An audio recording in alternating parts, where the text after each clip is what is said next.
Alright guys, मेरा नाम है सन्नी खोसले और आप देख रहे हैं learn code with Sunny YouTube channel. Guys, हम इस वीडियो में देखेंगे कि एक जावा का प्रोग्राम इंटरनल कैसे वर्क करता है एक ऑपरेटिंग सिस्टम में। तो गाइज आइए शुरू करते हैं। Internal details of Java, hello Java program. ठीक है, what happens eight compile time. At compile time, Java file is compiled by Java compiler. It does not interact with operating system and converts the Java code into bytecode. तो guys यहाँ पर ये बताया गया है कि एक जो जावा का कोड होता है वो सिंपली एक कंपाइलर के द्वारा कंपाइल किया जाता है और कंपाइलर के द्वारा एक सिंपल क्लास फाइल जनरेट कर दी जाती है। और गाइज ये डायरेक्टली ऑपरेटिंग सिस्टम से इंटरेक्ट नहीं करता है। ये क्या प्रोग्राम, जो जावा का प्रोग्राम होता है, डायरेक्टली ऑपरेटिंग सिस्टम से इंटरेक्ट नहीं करता है। ध्यान दीजिएगा आप, इसे कंपाइलर कंपाइल करके बाइट कोड जनरेट कर देता है। ठीक है गाइस, इस फिगर के माध्यम से भी मैं आपको बताना चाहूँगा कि एक जावा का कोड होता है, सिंपल डॉट जावा नाम से हमने इसे सेव कर दिया है। और कंपाइलर क्या करता है कि इस कोड को कंपाइल करके एक बाइट कोड जनरेट कर देता है। बाइट कोड नथिंग बट एक सिंपल क्लास फाइल होती है। ठीक है गाइस, नेक्स्ट आइए, what happens at run time. Run time में क्या होता है? At run time following steps are performed.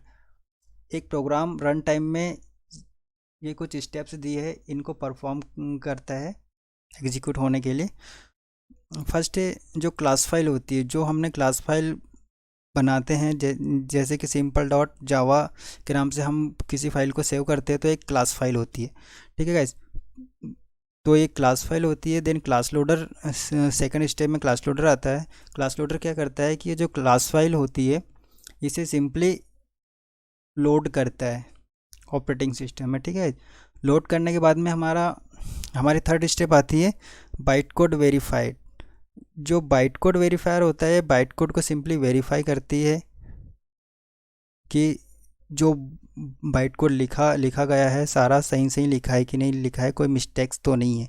ठीक है, एंड देन फोर्थ है हमारा इंटरप्रेटर। इंटरप्रेटर भी जावा के कोड को जो कि कंपाइलर द्वारा बाइट कोड जनरेट कर दिया जाता है, तो बाइट कोड स्ट्रीम को वो लाइन बाय लाइन चेक करता है, एग्जीक्यूट करता है। एंड रन टाइम में सारे जो हमारे इंस्ट्रक्शंस है जो कि हमारे द्वारा कोड में लिखे गए हैं वो एग्जीक्यूट होते हैं और हार्डवेयर के द्वारा हमें आउटपुट प्रोड्यूस हो जाता है।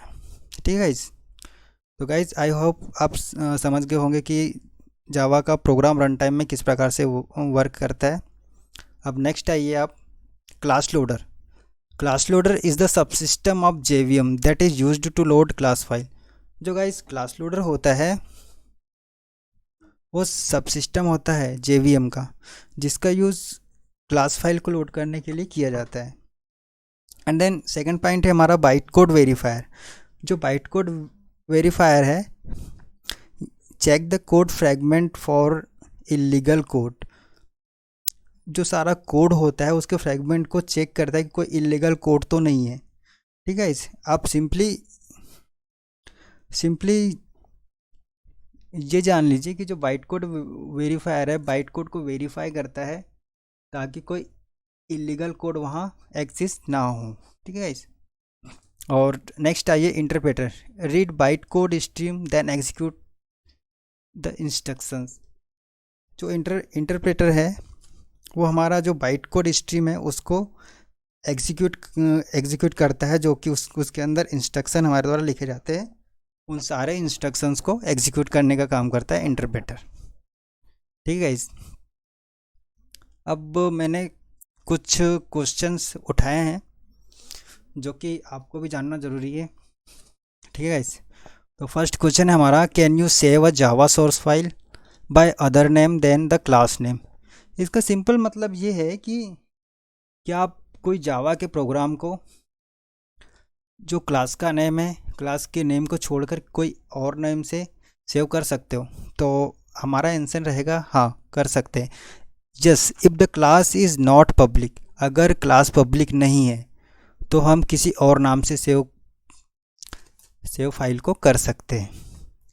इसे हमने एक प्रोग्राम की सहायता से भी बताने की कोशिश की है आपको।